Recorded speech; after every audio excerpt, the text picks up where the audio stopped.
Sometimes the smallest acts of kindness can change everything. When we lose hope in people, life has a way of showing us that goodness still exists in the most unexpected places. In the Montana mountains, Jedediah Colter had lived alone for 15 years, keeping to himself and speaking to no one. The folks in Copper Ridge knew him as a hard man with a cold heart. But one spring morning at the livestock auction, Jed saw something that stirred his soul. 2 tiny twin puppies sat shivering in a broken crate, so small they could fit in his hands. Everyone passed them by, but Jed laid down his last silver dollar without saying a word. What those 2 little dogs did next changed not just their own lives, but transformed a lonely mountain man into someone no one saw coming. How could 2 scrappy pups turn a hermit into the hero an entire valley would never forget? Before we jump back in, tell us where you're tuning in from, and if this story touches you, make sure you're subscribed, because tomorrow I've saved something extra special for you. The morning air bit sharp against Jed's weathered face as he climbed the rocky path back to his cabin. 2 small bundles of fur tucked inside his worn leather coat. The silver dollar was gone, his last connection to the world below, but something had shifted in his chest when he'd seen those puppies. Something he hadn't felt in 15 long years. His cabin sat perched on a granite ledge 8,000 feet above Copper Ridge. A sturdy log structure he'd built with his own hands back when he still believed in tomorrow. The walls were chinked, tight against winter winds, the roof steep enough to shed Montana snow, and the single window faced east toward the sunrise Sarah used to love watching. Everything about this place whispered of a life interrupted, a story cut short before its proper ending. Jed set the puppies down gently on his rough-hewn table, studying them in the lamplight. They were border collie mixes, he reckoned, with coats like storm clouds and eyes that seemed far too knowing for creatures so small. The bolder of the 2, a male with white markings on his chest, lifted his tiny head and looked straight at Jed with unflinching courage. His sister, huddled, closer, smaller still, with one ear that flopped forward and trembled with each breath. "Well now," Jed murmured, his voice rusty from disuse, "what am I supposed to do with you 2? The question hung in the cabin's silence like smoke from his wood stove. He hadn't spoken to another living thing in months, hadn't felt responsible for anything beyond his own survival since the day he'd climbed this mountain and decided to disappear. But here were these 2 scraps of life, looking at him like he might actually matter. He fashioned a bed from old wool blankets near the stove, watching as the puppies instinctively curled together for warmth. The sight stirred memories he'd buried deep, of other mornings when this cabin had held hope instead of just survival. His hands, scarred from years of rough living, moved with surprising gentleness as he prepared a meal of warmed milk and softened jerky.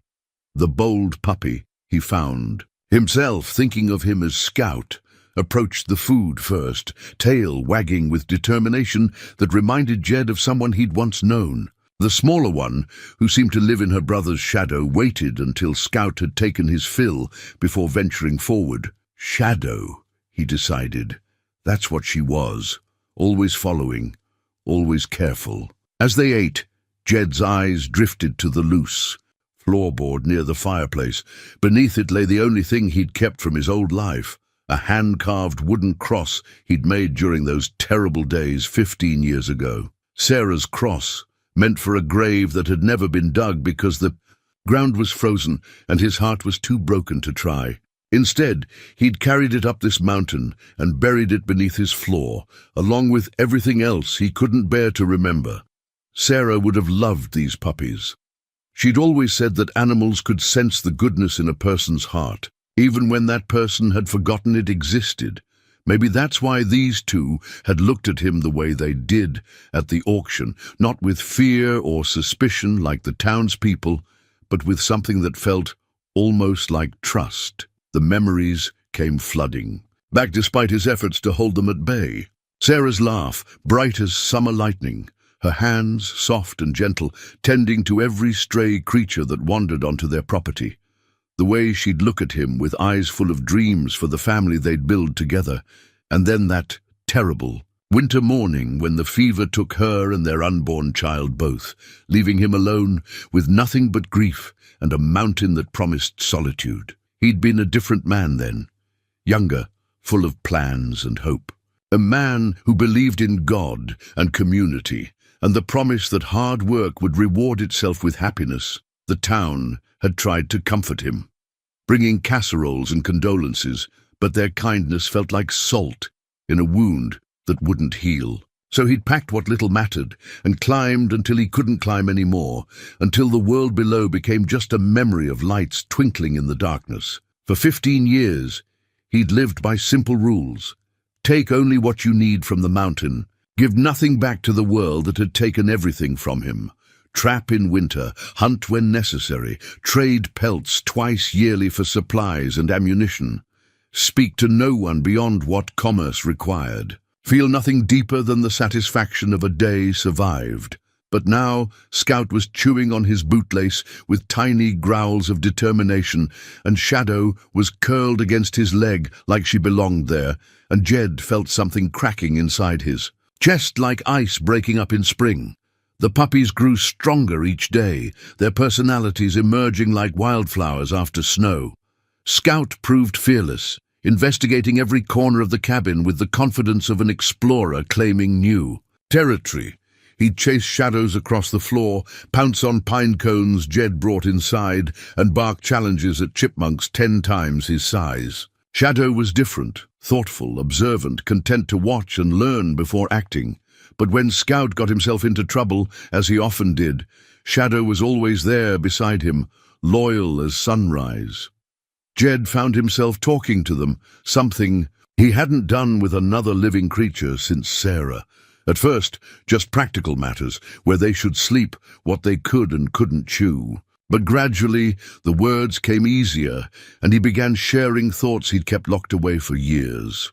"Your mama probably told you about stranger danger," he'd say, as Scout investigated his rifle. "Well, I'm about as strange as they come, but I reckon we're stuck with each other now." Or to Shadow, when she'd whimper during mountain storms, "I know it's loud, little girl. This old mountain gets cantankerous sometimes, but these walls are thick, and nothing's getting to you while I'm here." The townspeople of Copper Ridge probably thought he'd taken the puppies for practical reasons, mountain dogs to help with hunting or protection. Old Henrik at the trading post had given him knowing looks when he'd come down for puppy supplies, like this was just another cold calculation from the hermit of the highlands. But Henrik didn't see the way Scout would curl up on Jed's chest in the evenings, tiny heart beating against the larger, lonelier one beneath. He didn't see Shadow's tail wagging every morning when Jed woke up, like his presence was the best thing that had ever happened to her. He didn't see the way they'd both position themselves between Jed and the door whenever mountain winds brought the scent of predators too close to the cabin. These weren't working dogs. They were family. The word sat strange in Jed's mind, rusty from disuse but warming like coffee on a cold morning. Family. Something he'd thought was lost forever. Buried with Sarah and their dreams of children running through rooms that had stayed empty for 15 years. The wooden cross beneath his floorboard seemed to weigh heavier now, pressing up through the planks like guilt made manifest. He'd carved it with such care, planning to say proper words over a proper grave. Instead, it had become a monument to his failure to let go, to move forward, to believe that life might offer second chances to broken men who climbed mountains, to hide from their pain. But Scout and Shadow didn't know about his past. They didn't care that he'd failed as a husband, that he'd run from community and responsibility, that he'd chosen isolation over the messy, beautiful complexity of human connection.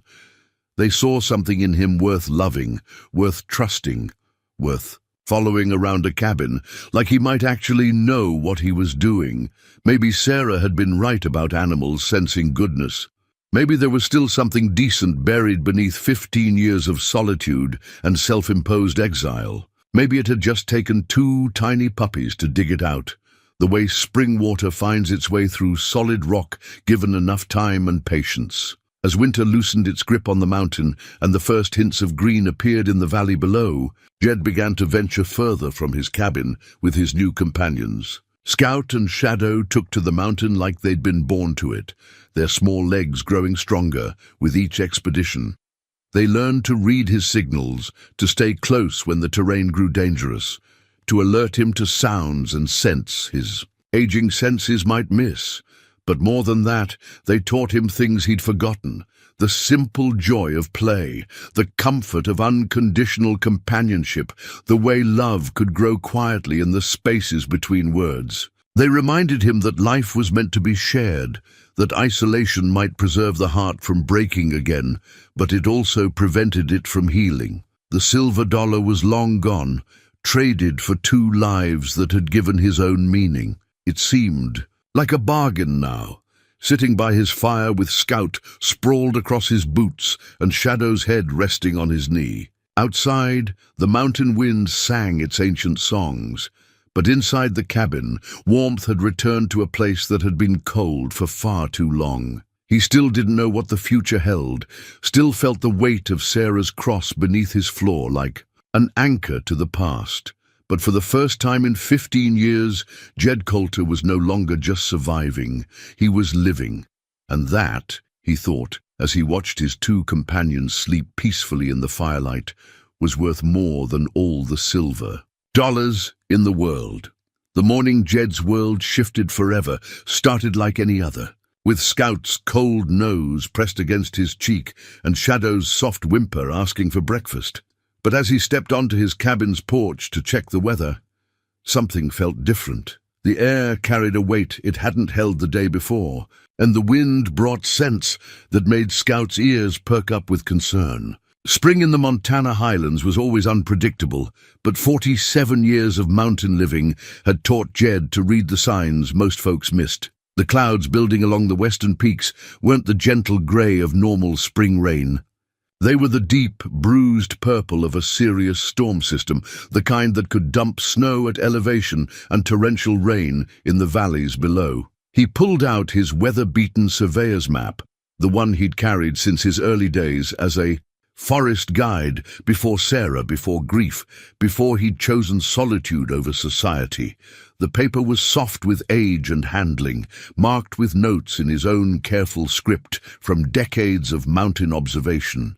Red ink traced the major watersheds, blue marked the seasonal flood zones, and his penciled additions showed every trail, every ridge, every place where water gathered and rushed toward the valley below. Studying the approaching storm against his map's topography, Jed felt his stomach tighten. If this system stalled over the Bitterroot drainage, like it appeared to be doing, the runoff would funnel straight down through Devil's Canyon and into Willow Creek, the same creek that meandered peacefully past a dozen homesteads before joining the main river near Copper Ridge. Scout jumped onto the porch railing, balancing with the confidence of a creature born to high places, while Shadow pressed close to Jed's leg. Both dogs sensed his tension, their playful morning energy replaced by alert attention to his every movement. "Easy, you two," he murmured, but his voice carried worry that the dogs picked up instantly.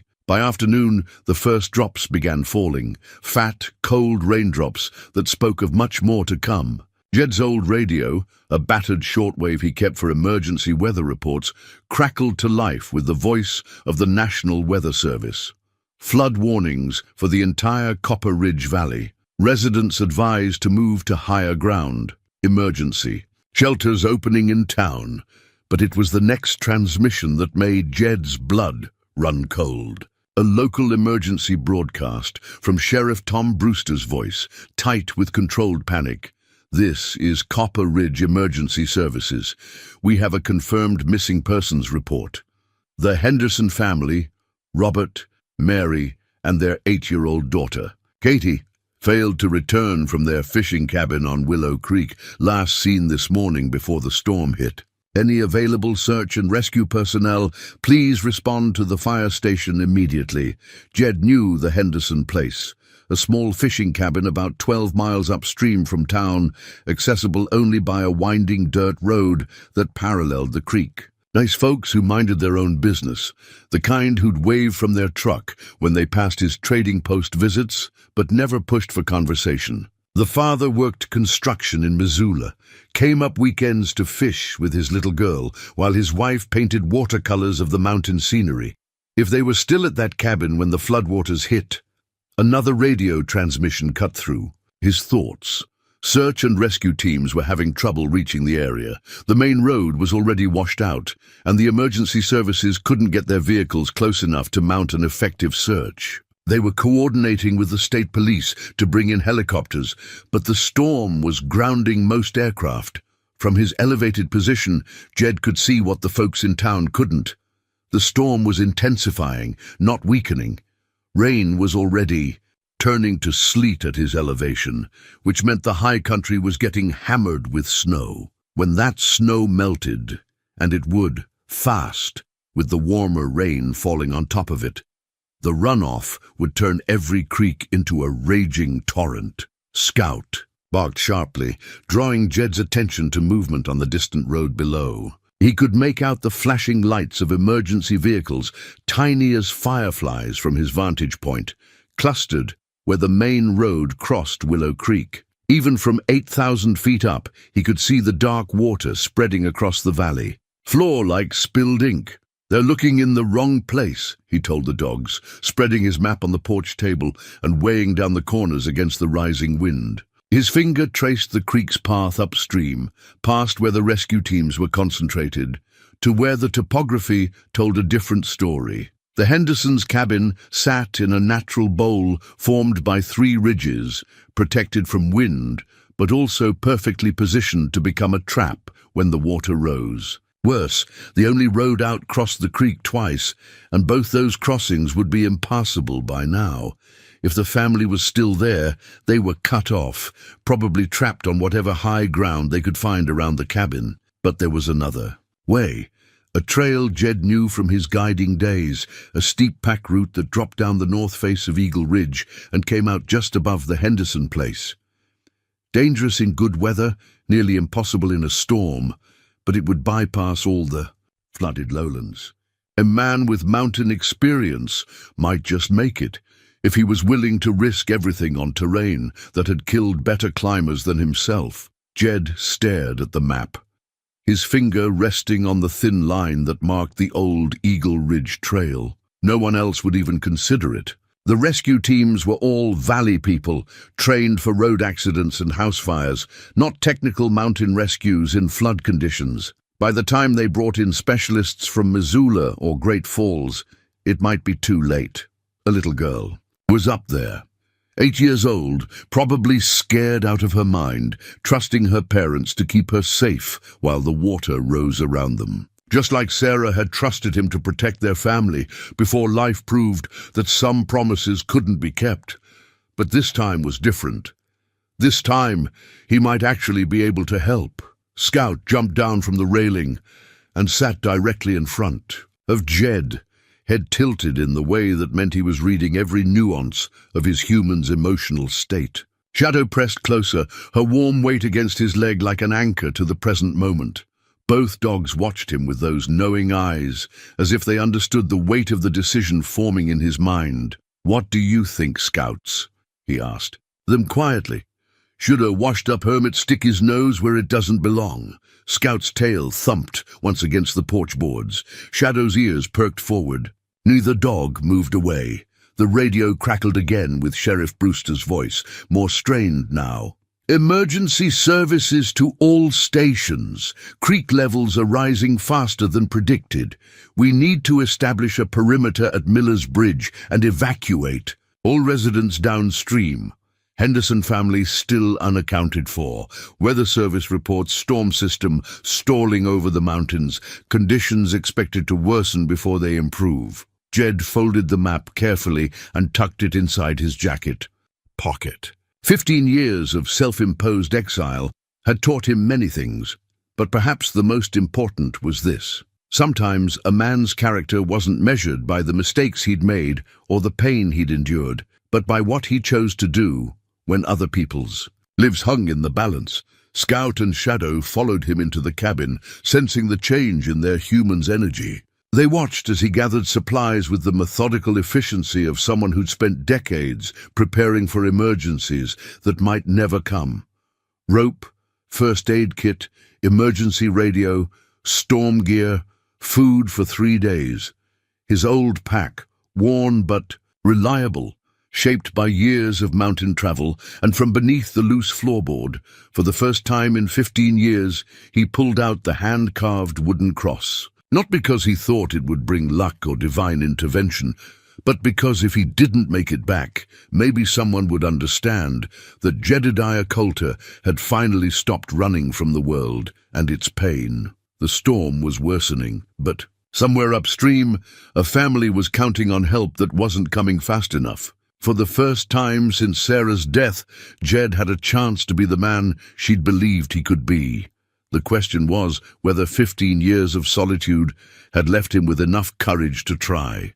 The decision to leave his mountain sanctuary felt like stepping off a cliff, but Jed had made harder choices before. As he shouldered his pack and checked his gear one final time, Scout and Shadow positioned themselves by the door with the unmistakable intention of joining the expedition. "No," Jed said firmly, though his heart wasn't entirely in the command. "This isn't a game, you two. Where I'm going—" Scout's sharp bark interrupted him, a sound that carried surprising authority for such a small creature. The puppy sat perfectly still, ears forward, eyes locked on Jed's face, with an intensity that seemed far beyond his few months of life. Shadow moved to her brother's side, and together they presented a united front of canine determination. Jed knelt down to their level, studying their faces in the lamplight. "The trail's going to be dangerous, steep, slippery, and if the weather gets worse—" He stopped himself. These weren't ordinary puppies, he was beginning to realize. Something in their breeding, or perhaps their natural intelligence, had already begun to manifest in ways that surprised him daily. Scout had been learning the mountain with remarkable speed, sure-footed on terrain that would challenge older dogs. Shadow's keen senses had already proven valuable, alerting Jed to approaching weather and distant wildlife with an accuracy that impressed him. They weren't just pets anymore, they were becoming partners, but taking them on a rescue mission in flood conditions? The responsible choice was to leave them safe in the cabin. Scout whined softly and placed one small paw on Jed's boot. Shadow pressed her nose against his hand. Both dogs seemed to understand the gravity of what lay ahead, yet neither showed any inclination to back down. "All right," Jed said quietly, surprising himself with the words. "But we do this my way. You stay close, you follow commands without question, and if I tell you to go back, you go back." "Understood," twin tail wags answered him, and Jed found himself fashioning small packs for the puppies from spare cloth and cord. Not because they needed to carry supplies, but because dogs, like people, often perform better when they felt they had a job to do. The storm hit them the moment they stepped outside. Rain drove horizontally across the mountainside, turned to stinging sleet. By the altitude and wind, Jed pulled his hood tight and started down the treacherous path toward Eagle Ridge, the puppies staying close to his heels despite the deteriorating conditions. What normally would have been a 2-hour hike to the ridge trail became a grueling test of endurance. The familiar path had transformed into a cascade of runoff and loose rock. More than once, Jed had to carry the puppies across washouts that would have swept them away, their small bodies warm and trusting against his chest as he navigated obstacles. In near-zero visibility, Scout proved to be a natural pathfinder, somehow sensing stable ground even when Jed couldn't see it clearly. Shadow's acute hearing picked up the sound of shifting rocks and unstable terrain before they became dangers. Working together, the three of them made better time than Jed would have managed alone. But it was what happened at Eagle Ridge that truly opened Jed's eyes to what these dogs might become. The old trail down the north face was barely visible in good weather, a deer path that required careful navigation and mountain sense to follow safely. In the storm, with loose rock and streaming water, it looked impossible. Jed stood at the trailhead, studying the route through rain-blurred eyes and wondering if he'd finally encountered the limit of his own stubborn determination. Scout moved past him, nose to the ground, working his way carefully down the first switchback. 20 feet below, he stopped and looked back, as if asking why Jed was hesitating. Shadow followed her brother's example, picking her way down with careful deliberation but clear confidence. "Son of a gun," Jed muttered, realizing that the puppy's lower center of gravity and four-legged stability might actually be advantages on this terrain. More than that, their natural instincts were reading the mountain in ways his human senses couldn't match. He followed them down, letting their pace set his own, trusting their judgment in a way that felt both natural and revolutionary. For 15 years, he'd relied solely on his own experience and instincts. Now, for the first time, he was truly part of a team. The descent took 3 hours that felt like a lifetime. Twice, loose rock gave way beneath Jed's boots, and only the dog's warning barks gave him time to find secure handholds. Once, Shadow's refusal to follow what looked like the obvious path saved them from a hidden washout that would have dropped them into a ravine. By the time they reached the bottom of the ridge, Jed was exhausted, soaked through, and humbled by what he'd witnessed. These weren't just puppies anymore. They were proving themselves as mountain dogs in the truest sense, bred for this kind of work in ways that went beyond training. But it was what they found at the bottom that drove home the urgency of their mission. The valley floor had become a lake. Where Willow Creek normally meandered peacefully through meadows and stands of aspen, a brown torrent now raged between the hills, carrying debris and moving with the kind of power that could reshape the landscape overnight. The Henderson cabin, visible across the floodplain, sat on what had become a small island surrounded by rushing water. Through his binoculars, Jed could see movement in the cabin's windows. The family was alive, but clearly trapped. The water continued to rise even as he watched, and what had been their front yard an hour ago was now part of the main current. Scout and Shadow pressed close to his sides, instinctively seeking comfort from the sight of such raw, natural force. Jed felt the same primal unease, water that powerful didn't negotiate or show mercy. It simply took what lay in its path, but there was still hope. The cabin sat on a slight rise, probably safe from the immediate flood, but vulnerable if the water continued climbing. More importantly, Jed could see a route, dangerous, requiring precise timing and more courage than good sense, but possible. A fallen pine had created a natural bridge across the narrowest part of the torrent, about 200 yards downstream from the cabin. If they could reach it, cross successfully, and then work their way back upstream along the far bank, they might be able to reach the Hendersons before their situation became hopeless. The radio in his pack crackled with updates from the valley. The main rescue teams were still blocked by washouts on the primary roads.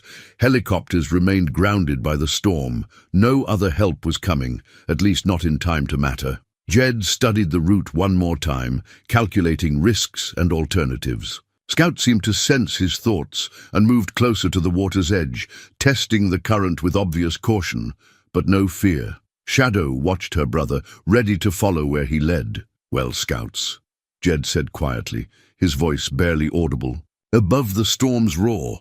"Looks like we're the cavalry. Question is, are we ready for what comes next?" The puppies looked up at him with expressions that seemed far too mature for their age, as if they understood that this moment would define not just the next few hours, but everything they would become together. In their eyes, Jed saw reflection of his own determination, tempered with the kind of trust that could only exist between true partners. The rescue was about to begin in earnest. The fallen pine stretched across the raging torrent like a bridge designed by nature's own chaotic hand.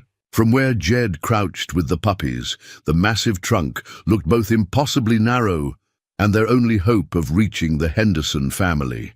The bark was slick with rain and spray from the rushing water below, and the tree swayed slightly. under the pressure of debris slamming into its submerged branches. "Stay here," Jed commanded Scout and Shadow, but even as he said it, he knew they wouldn't obey. These dogs had already proven they considered themselves full partners in this mission, and abandoning him at the most dangerous moment wasn't in their nature. He tested the log's stability with his weight, feeling it shift slightly but hold firm against the current. The crossing would require perfect balance and steady nerves. One slip, and the flood would carry him downstream faster than any rescue could follow. But there was no alternative. Every minute they delayed increased the chances that the rising water would claim the Henderson cabin. Scout approached the log with surprising confidence, his small paws finding purchase on the rough bark. He took several steps out over the torrent before looking back at Jed with an expression that seemed to say, "What are you waiting for?" "Bold as brass," Jed muttered, but he was impressed despite his worry. The puppy's natural balance and fearlessness were qualities that couldn't be taught. They were born into him, part of whatever mountain breeding had produced these remarkable dogs. Shadow was more cautious, testing each step carefully before committing her weight. Her approach was methodical, measured, but no less determined than her brothers. Together, they embodied different aspects of mountain wisdom: courage tempered by caution, instinct balanced by intelligence. The crossing became an exercise in trust, unlike anything Jed had experienced. The puppies moved ahead of him, their lower center of gravity and four-legged stability making them surprisingly sure-footed on the treacherous surface. When the log shifted under his weight, they adjusted instantly, their natural balance helping to counteract his larger mass disturbing the equilibrium. Halfway across, a surge of floodwater sent a massive cottonwood branch crashing into the submerged portion of their bridge. The entire trunk shuddered, and for a heart-stopping moment, Jed thought they might all be swept away. But Scout and Shadow had already sensed the impact coming. Their ears had picked up the sound of the approaching debris before it became visible, and they'd positioned themselves to help absorb the shock. "Good dogs," Jed breathed, steadying himself against their solid presence. Damn good dogs. The far bank was muddy and treacherous, but it felt like solid ground after the uncertainty of the log crossing. Jed pulled out his radio and tried to raise the emergency frequency, hoping to update the rescue teams on his position and the Henderson family's status. Static was all he got. The storm was interfering with communications, leaving them truly on their own. Working their way upstream along the flood's edge proved more challenging than the crossing itself. What had been familiar terrain was now an alien landscape of uprooted trees, debris fields, and unstable ground that could give way without warning. Scout took point, using his nose and instincts to find the safest route, while Shadow stayed close to Jed, alert for dangers his human senses might miss. The first real test of their partnership came when they encountered a washout that had carved a deep gully across their path. The gap was too wide to jump, too deep to climb down safely, and detouring around it would add precious time they might not have. Jed stood at the edge, studying the problem and considering alternatives, when Scout began barking from a position 50 yards downstream. The puppy had found where a smaller tree had fallen across the narrow part of the gully, creating a potential crossing point. But it was barely wider than a telephone pole, and the wood looked questionable. Still, it was their best option. "You first," Jed told Scout, who seemed eager to test the route he'd discovered. The small dog crossed with the confidence of a tightrope. Walker, his natural balance making the narrow trunk look easy. Shadow followed more carefully, but with equal success. When Jed's turn came, he discovered why the dogs had made it look simple. The tree was actually more stable than it appeared, and their earlier crossing had given him confidence in following. Their judgment, what might have been a paralyzing decision, became just another obstacle overcome through teamwork. They reached the Henderson cabin just as the water level crested the front steps. Through the windows, Jed could see the family huddled in what appeared to be the kitchen. Robert Henderson, a compact man in his 40s with worry lines creased deep around his eyes. His wife, Mary, holding their 8-year-old daughter Katie. Close while trying to project calm, she clearly didn't feel. Jed's appearance at their window startled them all. He was a figure from local legend, the hermit of the high country, more myth than man to most valley residents. To have him suddenly materialize during their darkest hour must have felt like deliverance arriving in the most unexpected form.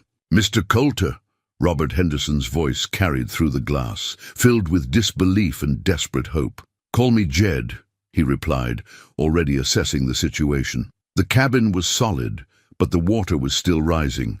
They had maybe an hour before it reached dangerous levels inside the structure.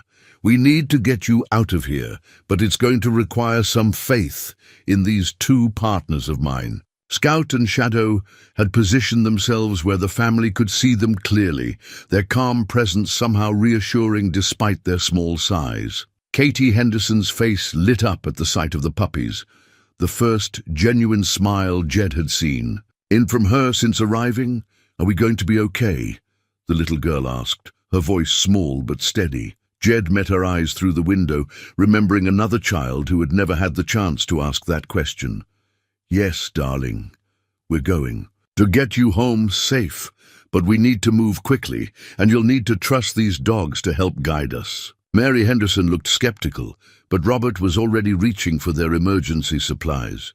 "What do you need us to do?" "Pack light, just what you absolutely need. The route out is going to be challenging, but these two have already proven they know this mountain better than any of us." Jed gestured to Scout and Shadow, who were alert and ready, their earlier playfulness replaced by focused determination. As the family gathered their essentials, Jed studied the rising water and calculated timing.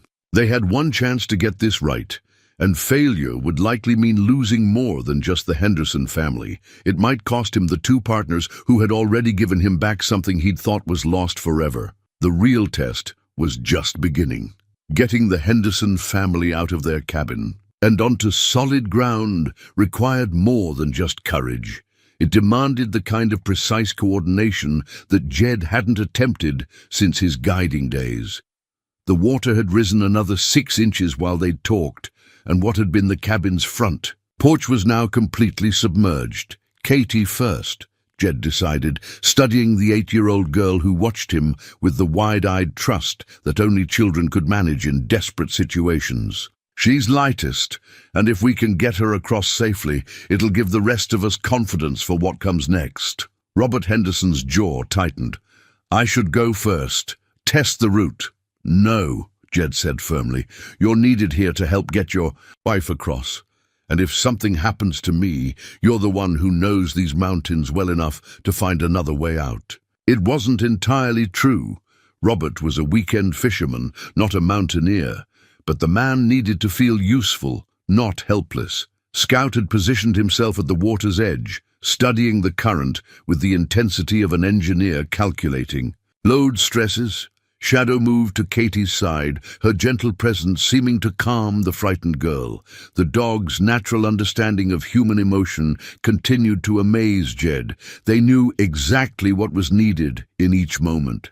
"Sweetheart," Jed said, kneeling to Katie's level, "I'm going to carry you piggyback, just like your daddy probably does sometimes. But we're going to follow these two scouts because they can see things we can't.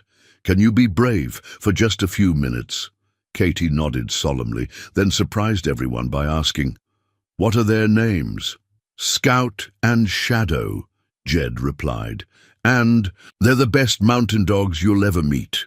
The crossing back to the fallen log was harrowing in ways Jed hadn't anticipated. Carrying Katie changed his balance point, and the water had risen enough to make the route they'd used earlier impassable. Scout led them on a longer detour through debris fields and unstable ground, his nose constantly working to assess dangers hidden beneath the muddy surface. Shadow proved invaluable as a communication link, positioning herself where both Jed and Scout could see her, relaying signals between them when the noise of rushing water made verbal commands impossible. When Scout stopped suddenly and refused to continue forward, Shadow immediately moved to Jed's side, her body language clearly indicating danger ahead. Investigation revealed a hidden washout concealed by floating debris, a trap that would have swallowed them both if Scout hadn't detected the unstable ground. The detour added 15 minutes to their crossing, but Katie arrived on the far bank safe and sound, chattering excitedly about the smart puppies who had guided them through. The adventure, Mary Henderson, proved more challenging. The schoolteacher was not a natural outdoorswoman, and her fear of the rushing water was so intense it affected her ability to move safely. Halfway across a particularly treacherous section, she froze completely, paralyzed by the sight of the torrent below. "I can't," she whispered, her voice barely audible above the storm. "I just can't do this." Scout immediately moved to her position, pressing his small body against her legs in a gesture of support. Shadow positioned herself ahead, clearly visible as a goal to focus on rather than the frightening water. But it was what happened next that truly demonstrated how much the puppies had grown beyond their initial training. Working together without any commands from Jed, they began a coordinated effort to guide Mary forward. Scout stayed at her side, providing physical contact and emotional support, while Shadow moved ahead step by step, showing the safest route. When Mary hesitated, Scout would gently nudge her forward.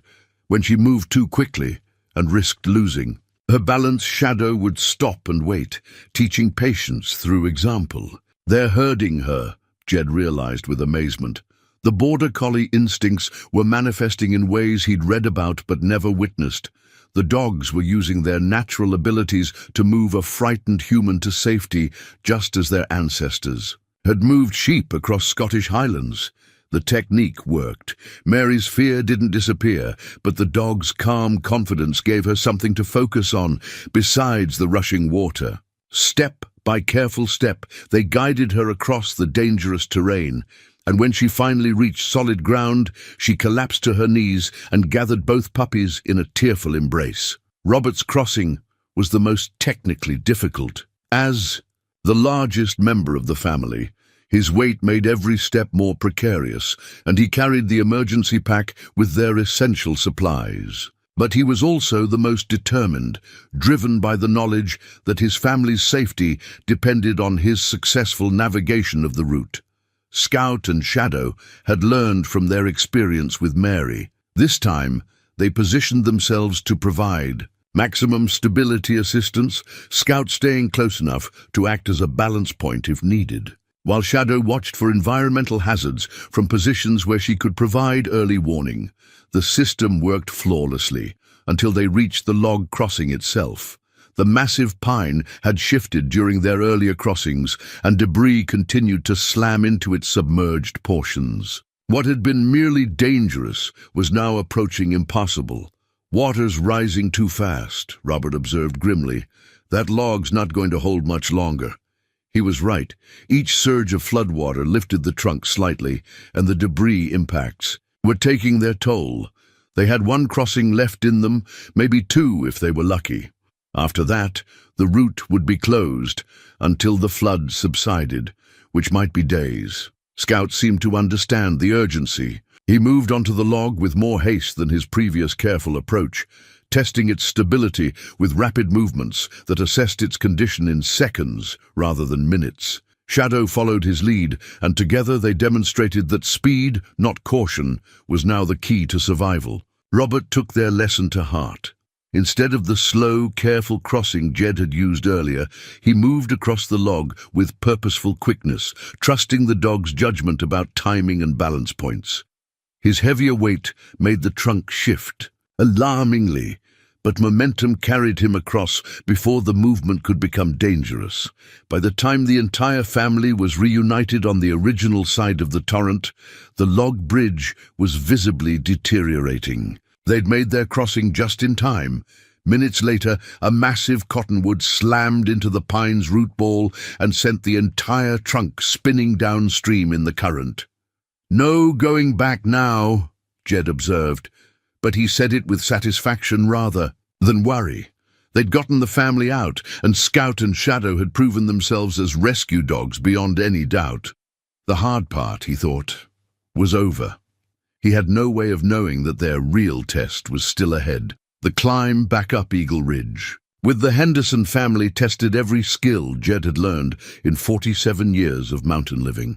What had been merely dangerous on the way down became truly treacherous, with 3 additional people, limited climbing experience among them, and a storm that showed no signs of weakening. Katie, surprisingly, proved to be the strongest climber.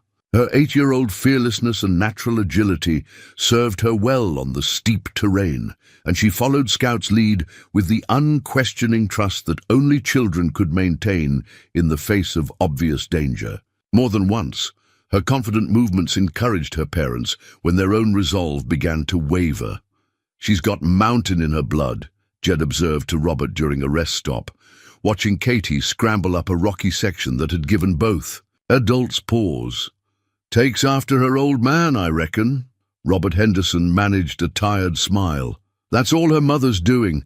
Mary's braver than she gives herself credit for." He glanced back at his wife, who was making steady progress despite her obvious exhaustion and lingering fear of the heights, but it was the dogs that truly made the difference. Scout and Shadow had transformed the treacherous ascent into something approaching manageable by establishing a communication system that accounted for the limitations of their human companions. Scout would range ahead to identify the safest route, while Shadow stayed with the slowest member of the group, providing both emotional support and practical guidance. When Mary struggled with a particularly exposed section of trail, Shadow positioned herself as a living handrail, her solid presence giving the frightened woman something tangible to focus on besides the drop below. When Robert's footing became uncertain on loose rock, Scout was there to indicate stable ground with the precision of a surveyor. "Never seen anything like it,"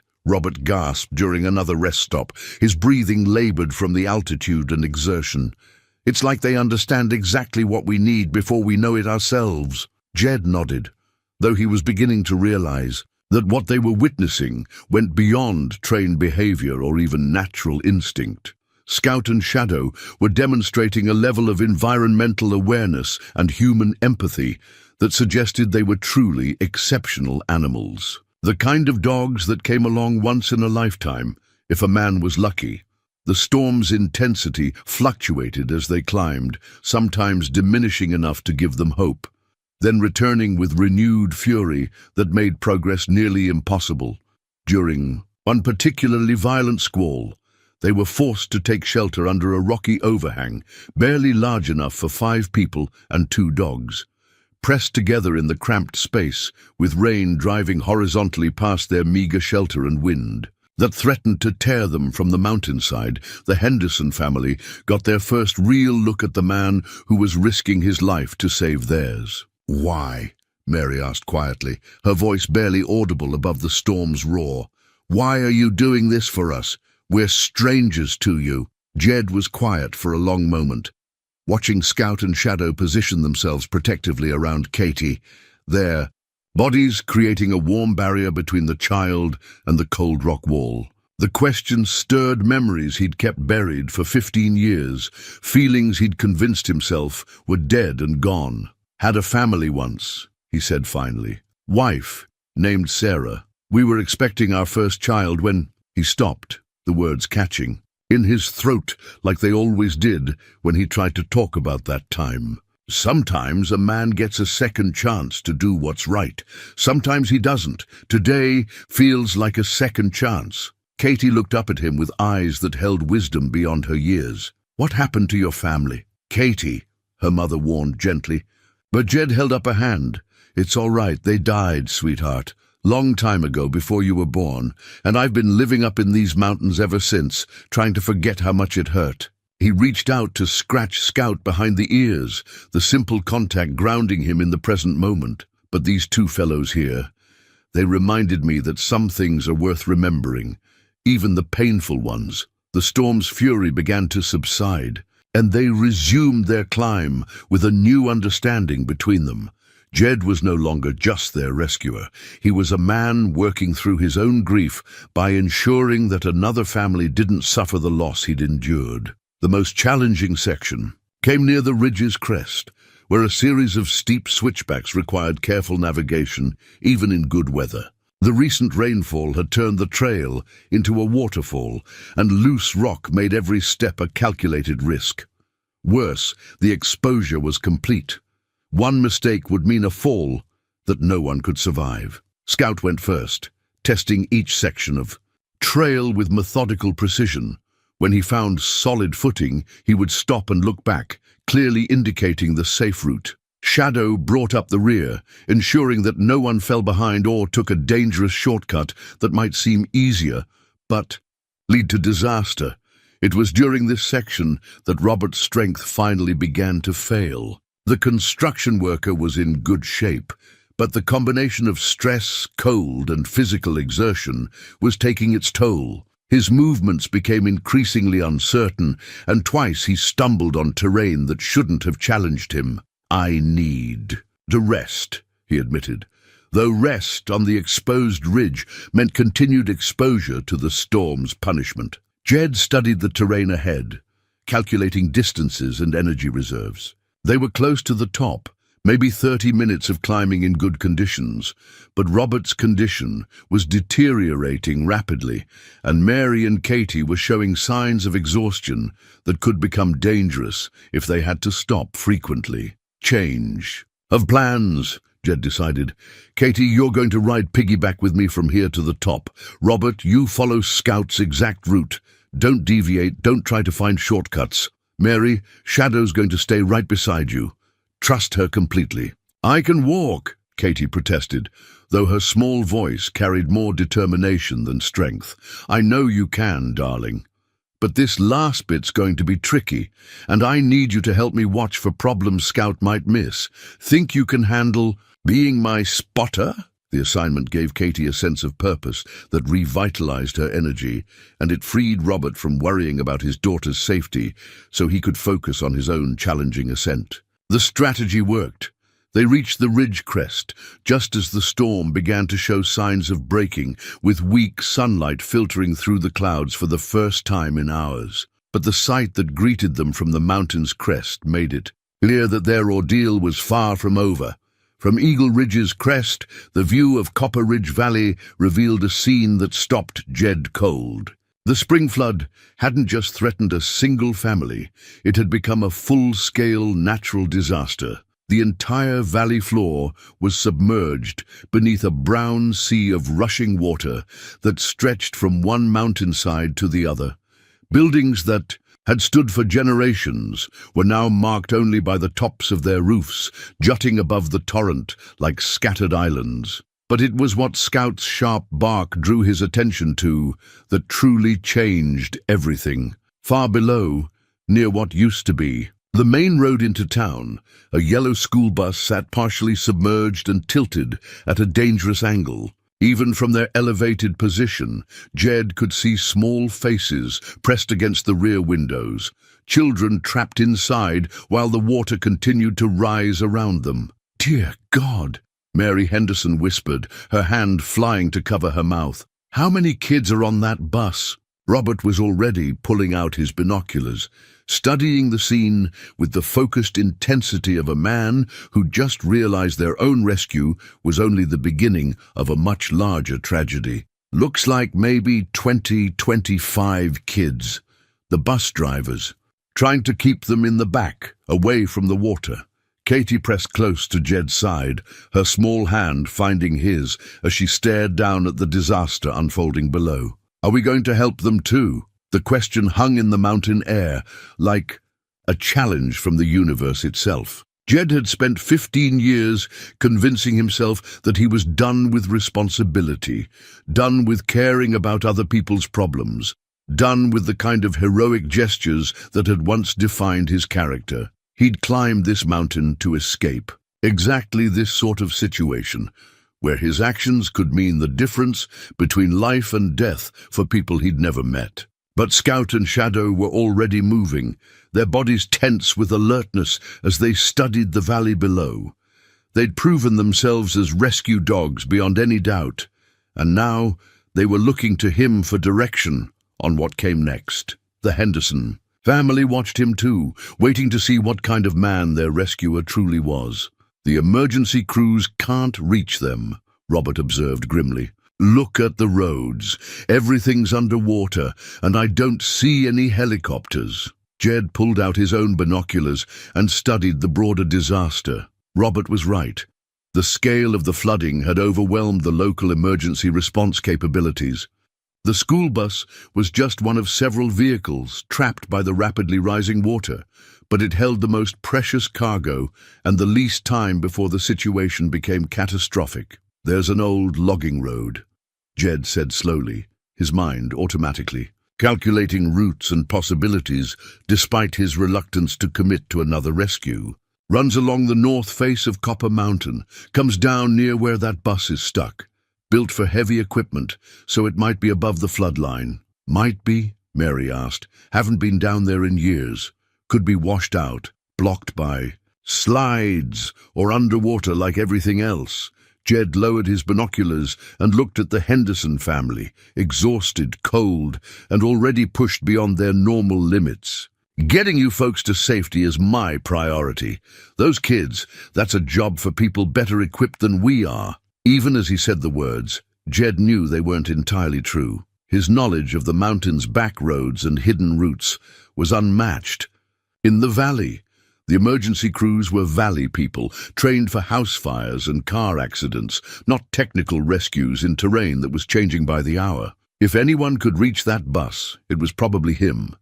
Scout seemed to understand the moral conflict brewing in his human's mind. The puppy moved to the edge of their rocky perch and looked back at Jed with an expression that was almost accusatory, a reminder that they'd already proven what was possible when courage met necessity. You're thinking about it, Robert observed, quietly, going after those kids. I'm thinking about getting your family somewhere safe first, Jed replied, but his eyes kept drifting back to the trapped school bus. The water was visibly higher around it than it had been even 10 minutes ago. Shadow positioned herself between Jed and the path that led down toward his cabin. The safe route, the sensible route, the one that would get the Henderson family to shelter and end his involvement in the day's disasters. But Scout moved in the opposite direction, toward the treacherous trail that descended toward the valley floor and the logging road that might or might not provide access to 25 terrified children. They're trying to tell you something, Katie said, with the clear perception that children sometimes possessed. The dogs, I mean. They want to help those kids too. Mary Henderson knelt beside her daughter, her teacher's instincts making the trapped school bus more than just an abstract emergency. Those could be my students down there, kids I see every day, kids whose parents trust the school to keep them safe. The weight of decision pressed down on Jed like the storm clouds overhead. 15 years of carefully constructed isolation, of rules designed to protect him from exactly this kind of situation, were crumbling under the simple reality that people needed help, and he was the only one positioned to provide it. But it was. What happened next that eliminated his choice entirely? A distant rumble echoed across the valley, different from thunder, more ominous than the sound of rushing water. Jed had heard that sound before, years ago, during a particularly wet spring when the snowpack had melted too quickly. It was the sound of a mountainside losing its grip on stability.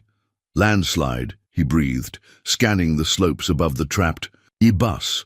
The whole north face of Copper Mountain is coming down. Through his binoculars, he could see the first signs, trees beginning to lean, rocks tumbling down slopes that had been stable for decades. The massive amount of water had saturated the soil beyond its ability to hold together, and gravity was about to claim a mountainside that would bury everything in its path, including a school bus full of children who had maybe 30 minutes before the slide reached them. Now we don't have a choice, Robert said grimly. Those kids are going to die if someone doesn't get them out of there right now. Scout barked once sharply and started down the trail toward the valley. Shadow hesitated only long enough to look back at Jed, as if asking for permission to follow her brother into what they all knew would be the most dangerous mission of their young lives. Jed felt the weight of Sarah's wooden cross in his pack, the symbol of faith he'd buried along with his willingness to risk everything for others. But these weren't others anymore. They were children who deserved the same chance at life that his own unborn child had been denied. They were a family he'd already saved once, willing to risk their own safety to help save others. They were two small dogs who'd already proven that courage came in many forms. "Katie," he said quietly, "I need you to be very brave for what comes next. We're going to try to save those children, but it's going to be dangerous, more dangerous than what we already did," she asked. Jed looked down at the unstable mountainside, the rising floodwater, and the school bus that seemed impossibly small against the forces arrayed against it. "Much more dangerous," Katie nodded solemnly, then surprised everyone by saying, "Good. Those kids are probably really scared. They need someone to help them."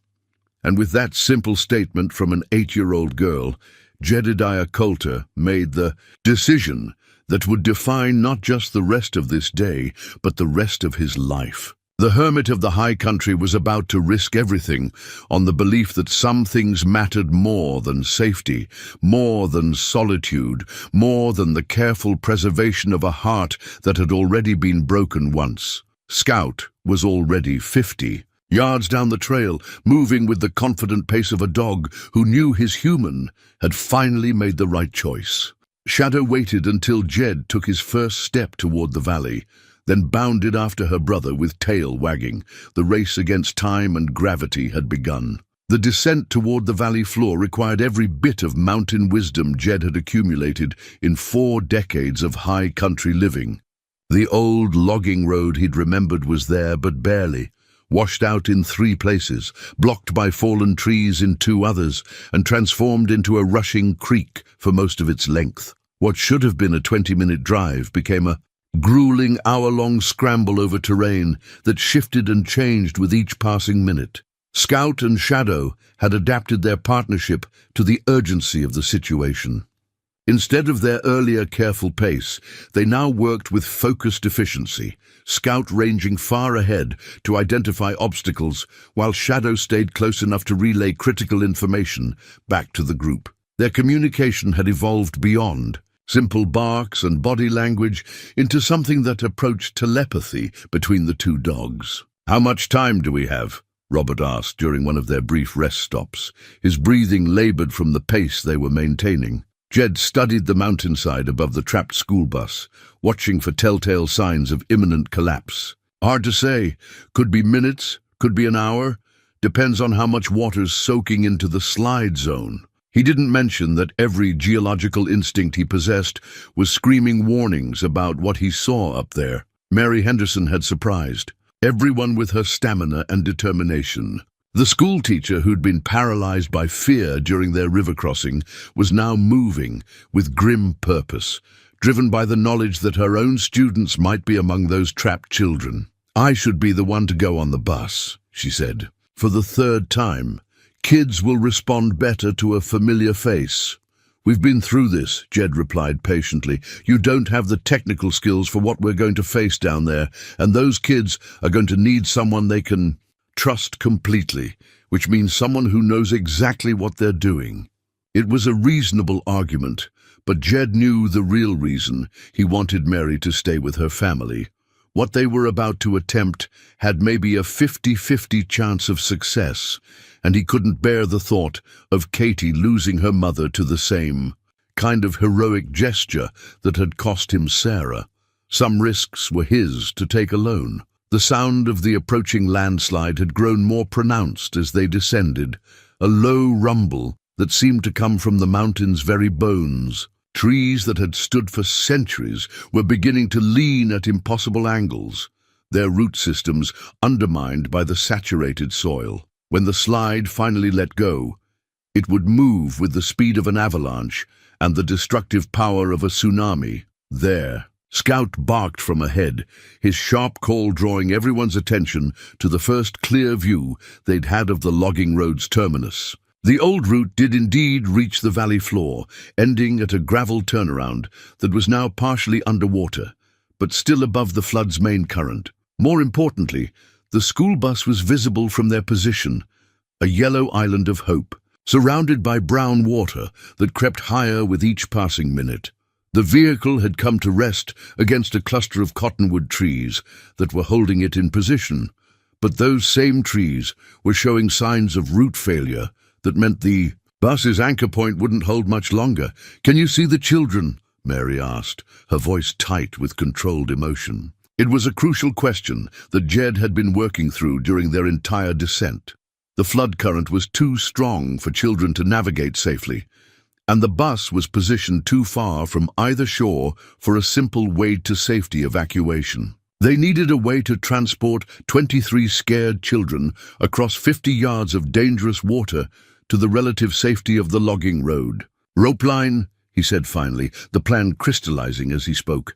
"I'll get a line from the bus to those trees on our side.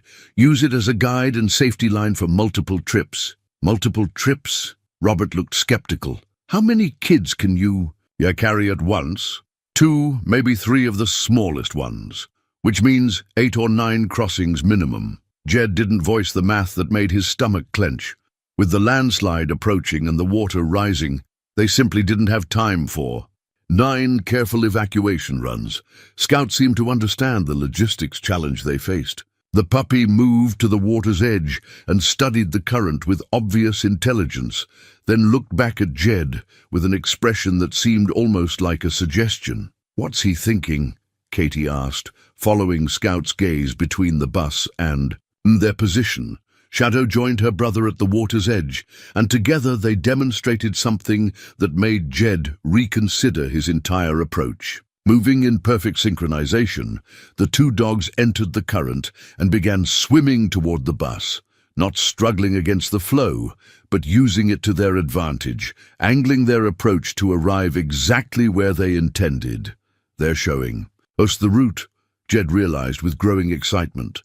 Not straight across fighting the current, but angling downstream and letting the flow carry us to the right position.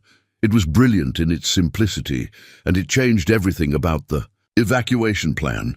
Instead of multiple dangerous crossings against the current, they could use the water's own power to help transport the children to safety, but it would require split-second timing and absolute trust between all the participants. "Can you swim?" Jed asked Katie, already knowing the answer from her confident movements around water. "Like a fish," she replied proudly. "Daddy taught me in the creek behind our house." "Good, because I'm going to need your help with this." Jed was already pulling rope from his pack, his mind racing through the technical details of what they were about to attempt. "Robert, Mary, I need you to anchor this rope on our side. No matter what happens out there, that line stays secure." The plan was audacious in its simplicity. Jed would swim to the bus using the route Scout and Shadow had demonstrated, secure the rope line, and begin evacuating children in small groups. Each group would use the rope as a guide, while the current carried them downstream to the pickup point where the Henderson family would be waiting. But it all depended on timing, weather, and the cooperation of 23 terrified children, who had every reason to panic when asked to enter the same floodwater that had trapped their bus. As if reading his thoughts, Mary spoke up. "Let me go first. One familiar face might make the difference between cooperation and chaos." "Absolutely not," Jed said firmly. "You're needed here and—" "Mr. Colter," she interrupted with the authority of a woman who'd spent her career managing classroom crises. "I know every one of those children. One of those. I know who panics, who needs encouragement, who will follow directions without question. You're the technical expert, but I'm the child management expert. We need both." Before Jed could argue further, Scout's urgent barking drew their attention. Back to the mountainside above the bus. A section of slope, roughly the size of a football field, was beginning to move, trees tilting and rocks tumbling in the first stages of catastrophic failure. "Decision time," Robert said grimly. "Whatever we're going to do, we need to do it now." Jed looked at the bus, the children, the approaching landslide, and the two small dogs who had already proven that impossible things became possible when courage met determination. The weight of Sarah's wooden cross pressed against his back. But for the first time in 15 years, it felt less like a burden and more like a blessing. Mary comes with me to manage the children, he decided. Robert and Katie maintain the rope line and coordinate the pickup. Scout and Shadow, he looked down at the two puppies who had already started swimming back toward the bus. Scout and Shadow do what they do best. The most dangerous rescue in Copper Ridge Valley's history was about to begin, and everyone involved understood that the margin for error had just dropped to 0. In the distance, the mountain continued its ominous rumble, counting down the minutes until 23 children would either be saved or lost forever. The first crossing was a study in controlled chaos. Jed entered the floodwater with Mary close behind, both following the route Scout and Shadow had demonstrated, while the two dogs flanked them like aquatic escorts. The current was stronger than it looked from shore, cold enough to steal breath, and filled with debris that turned every stroke into a potential collision. But the route worked. By angling downstream and using the water's own power, they reached the school bus in half the time a direct crossing would have required. Scout arrived first, his small form cutting through the water with surprising efficiency, while Shadow positioned herself to help guide Mary during the most challenging part of the approach. The scene inside the bus was both heartening and heartbreaking. 23 children, ages 6 to 12, huddled in the rear seats while water lapped at the floor level near the front. Their driver, Mrs. Elena Rodriguez, had managed to keep them calm despite circumstances that would have panicked most adults. But Jed could see the strain in her eyes, the careful control that was beginning to fray at the edges. "Mrs. Henderson," several children called out when they recognized their teacher through the rear emergency window. The relief in their voices was palpable. A familiar face in the midst of disaster meant that help had finally arrived. "We're going to get you out of here," Mary told them, her voice carrying the calm authority that had managed countless classroom emergencies. "But I need you to listen carefully and do exactly what we tell you." Jed was already working on the technical challenges. The bus's rear emergency exit was their best option, but it opened onto water that was too deep for most of the children to stand in. He secured his rope to the bus's frame and tested its strength. It would hold, but barely, and only if they were careful about the load it carried. Smallest children first, he decided, studying the group and making rapid assessments. "Who here are the strongest swimmers?"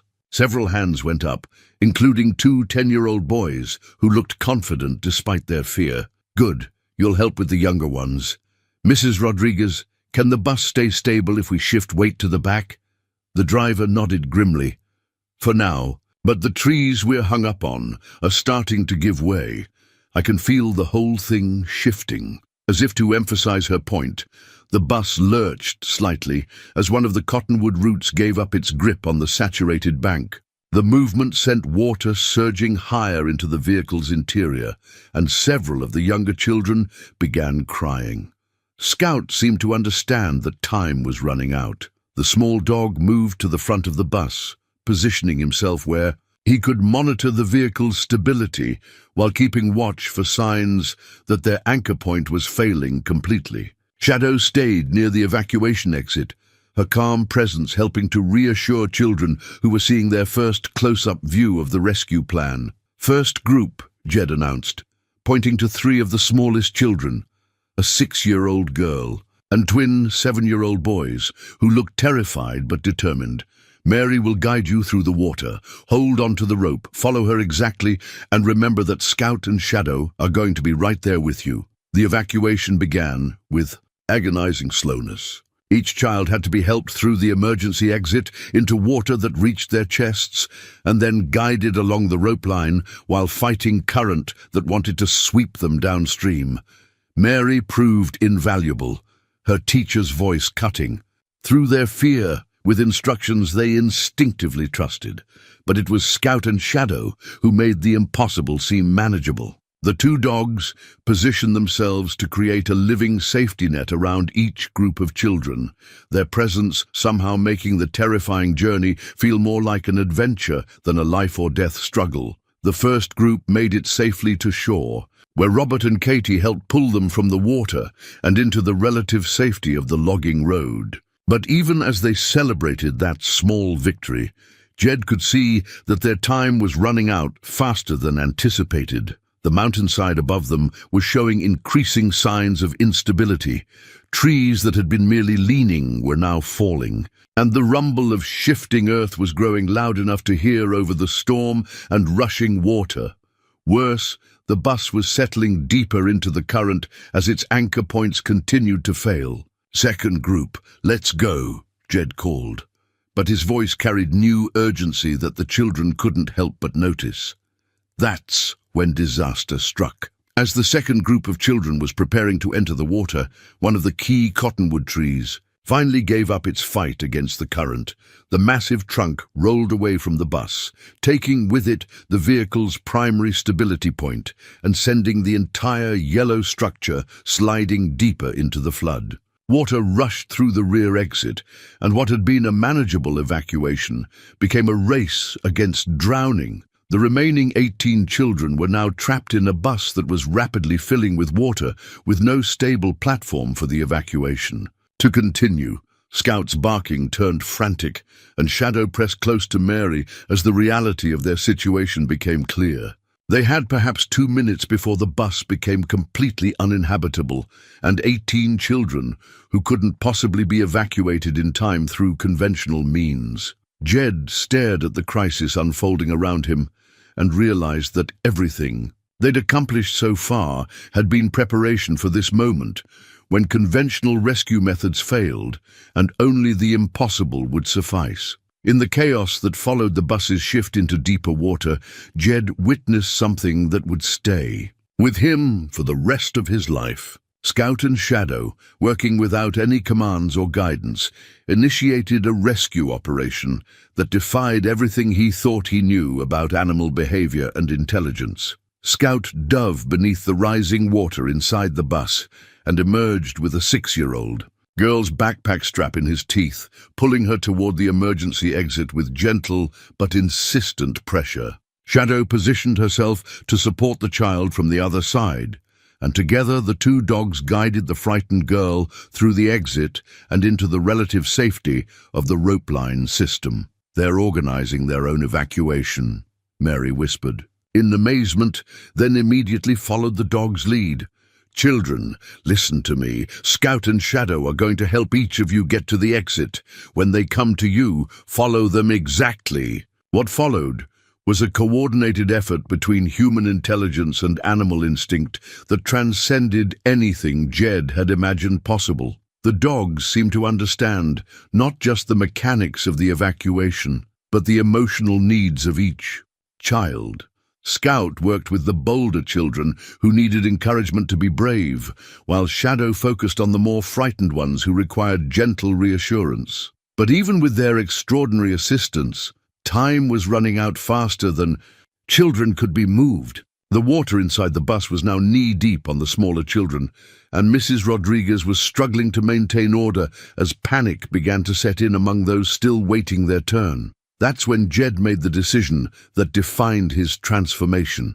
From hermit to hero.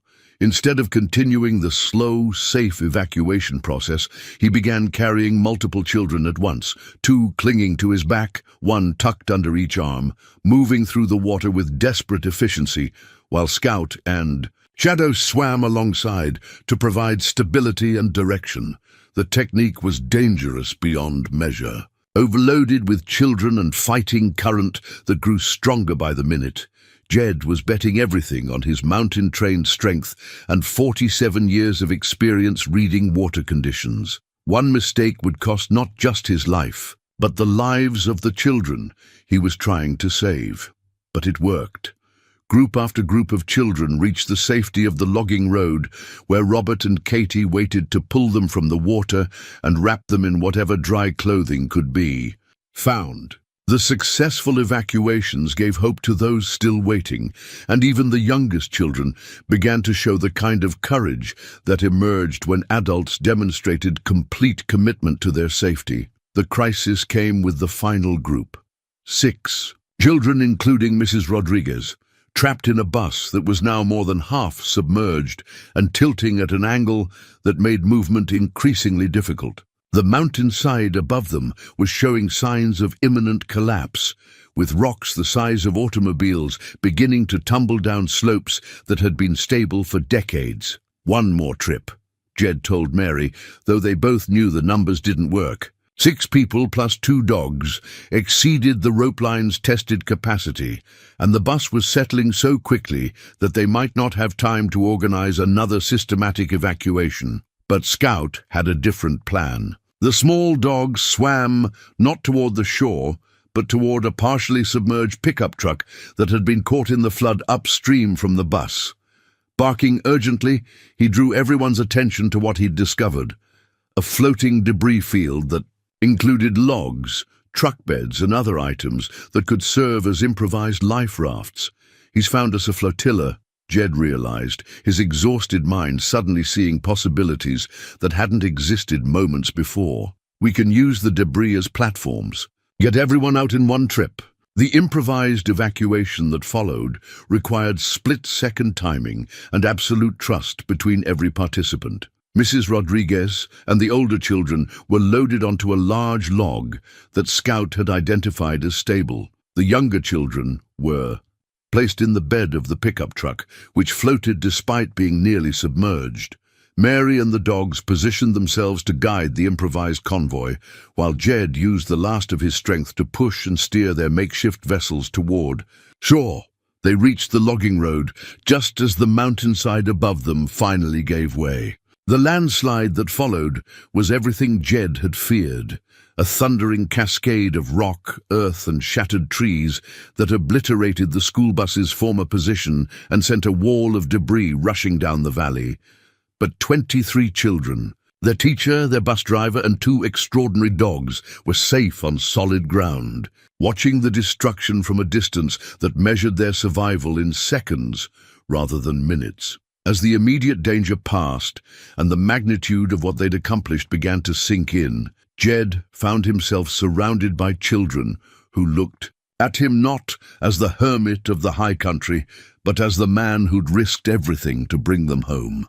Scout and Shadow, exhausted but proud, positioned themselves where they could keep watch over their expanded pack, because that's what these children had become, part of their family in the way that only shared danger could create. The rescue was complete, but the transformation it had wrought in a lonely mountain man and 2 small dogs was just beginning to be understood. 3 months after the flood, Jed stood in the same spot where he'd first seen the trapped school bus, but the valley below looked like a different world. The spring waters had receded, leaving behind rich soil that promised the best growing season in memory. Where destruction had reigned, new life was already taking hold, wildflowers carpeting the meadows, young trees sprouting from the debris fields, and the creek running clear and gentle through its rebuilt channel. Scout and Shadow had grown into the mountain dogs their breeding had always promised they'd become,